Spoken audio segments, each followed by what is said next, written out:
Hello दोस्तों, आज हम देख रहे हैं Python program to calculate volume of cuboid.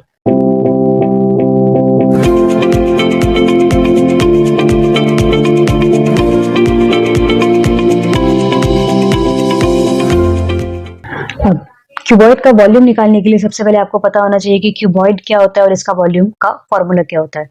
तो क्यूबॉइड बेसिकली आप ऐसे कर सकते हैं। बेसिकली आज हम करने जा रहे हैं वॉल्यूम ऑफ क्यूबॉइड।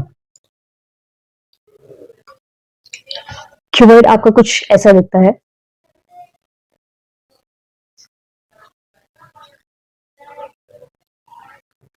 अब इसका वॉल्यूम निकालने के लिए सबसे पहले वॉल्यूम क्या होता है? वॉल्यूम मतलब अगर आप इस बॉक्स को कहीं रखते हो तो ये कितनी जगह ऑक्यूपाई करेगा, कितनी जगह लेगा, तो वो निकालना, कैलकुलेट करना ही होता है वॉल्यूम निकालना। वॉल्यूम निकालने के लिए आपके पास, आप इस फिगर को यहाँ देखो तो आपको तीन चीजें दिखेंगी, इसकी लेंथ, इसकी ब्रेथ और इसकी हाइट। तो लेंथ मतलब लंबाई, ब्रेथ मतलब चौड़ाई और हाइट मतलब ऊंचाई।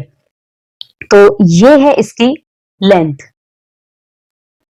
ये है इसकी ब्रेथ और ये है इसकी हाइट। तो अगर आप इन तीनों को, लेंथ को, ब्रेथ को और हाइट को, इन तीनों को मल्टीप्लाई कर दो तो आपको इसका वॉल्यूम मिल जाएगा। तो अब आपको फॉर्मूला भी पता लग गया है, तो अब हम इसे सॉल्व कर सकते हैं। तो अब हम अपनी पाइथन स्क्रिप्ट पर मूव करते हैं।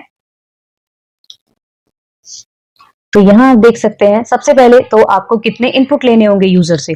तो आपको 3 इनपुट यूजर से लेने की जरूरत है, लेंथ, ब्रेथ और हाइट। अब उसके लिए आपको 3 वेरिएबल्स आपको इनपुट कराने होंगे। तो सबसे पहले हम इसको और ज्यादा मीनिंगफुल बनाने के लिए और थोड़ा शॉर्ट बनाने के लिए सबसे पहले यूजर से एक ही बार में, अदरवाइज हमें 3 प्रिंटफ लगाने पड़ेंगे या फिर हमें इनपुट फंक्शन में ये सब लिखना पड़ेगा। तो हम एक ही बार में ये मैसेज प्रिंट करा देते हैं, enter length, breadth and height. अब हम यहाँ पे सीधा सीधा L B H, L for length, B for breadth, H for height, 3 variables मैंने यहाँ पर ले लिए।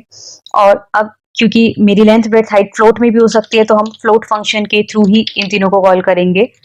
अब मैंने यहाँ लिखा इनपुट। अच्छा, इनपुट के पहले मैंने फ्लोट फंक्शन इस्तेमाल क्यों करा है? इनपुट एक ऐसा फंक्शन है जो कि इनपुट लेने के लिए यूज होता है पाइथन में। अब ये जो वैल्यू रिटर्न करता है वो एज अ स्ट्रिंग रिटर्न करता है। अब स्ट्रिंग में आप मैथमेटिकल ऑपरेशंस परफॉर्म नहीं कर सकते हो, तो इसीलिए इस स्ट्रिंग में जो रिटर्न हुआ है मुझे वेरिएबल और वैल्यू, उसे फ्लोट में कन्वर्ट करने के लिए मैंने यहाँ पे फ्लोट फंक्शन को कॉल किया है। अब यही मुझे 3 बार कॉल करना होगा क्योंकि मुझे 3 वैल्यूज यूजर से चाहिए। तो मुझे कुछ नहीं करना, बस इसे पेस्ट करना। अब मैंने 3 बार फंक्शन चला लिया है। अब मुझे क्या करना होगा? अब मुझे बेसिकली जो मेरा मेन फंक्शन है, वो ऑपरेशन जो भी है मेरा फॉर्मूला, वो अप्लाई करना है। तो मैंने एक वेरिएबल ले लिया वॉल नाम का, जो कि इसे स्टोर करेगा। तो मेरा फॉर्मूला था L into B into H. मैं चाहूँ तो इसे डायरेक्टली भी प्रिंट करा सकती हूँ, और अभी मैं बस जो मेरा जो वेरिएबल था जिसके अंदर मेरा आंसर स्टोर है, वो मैंने यहाँ पे प्रिंट करा दिया। तो मैं अभी रन करने जा रही हूँ। मैंने प्रेस किया F5 और F5 प्रेस करने के बाद लेट्स से मेरी लेंथ है 3.4, ब्रेथ है 5.4 और मेरी हाइट है 7.6। तो we are getting our answer as 139.536। तो ये था फॉर्मूला जिसके थ्रू आप अपना लेंथ, ब्रेथ एंड हाइट के थ्रू अपने वॉल्यूम निकाल सकते हैं किसी भी क्यूबॉइड का। तो आज के इतना ही दोस्तों। अगर आपको ये वीडियो पसंद आया तो मेरे चैनल को सब्सक्राइब जरूर कर दीजिएगा और इस वीडियो को लाइक भी कर दीजिएगा, और जितना ज्यादा से ज्यादा हो सके इसे शेयर भी कीजिए। अगर आपको मुझसे कुछ भी क्वेश्चन पूछना है तो आप कमेंट के जरिए पूछ सकते हैं, अदरवाइज आपको डिस्क्रिप्शन में मेरी मेल मिल जाएगी, आप वहां पे भी मुझसे कांटेक्ट कर सकते हैं। तो आज के लिए इतना ही दोस्तों, थैंक यू।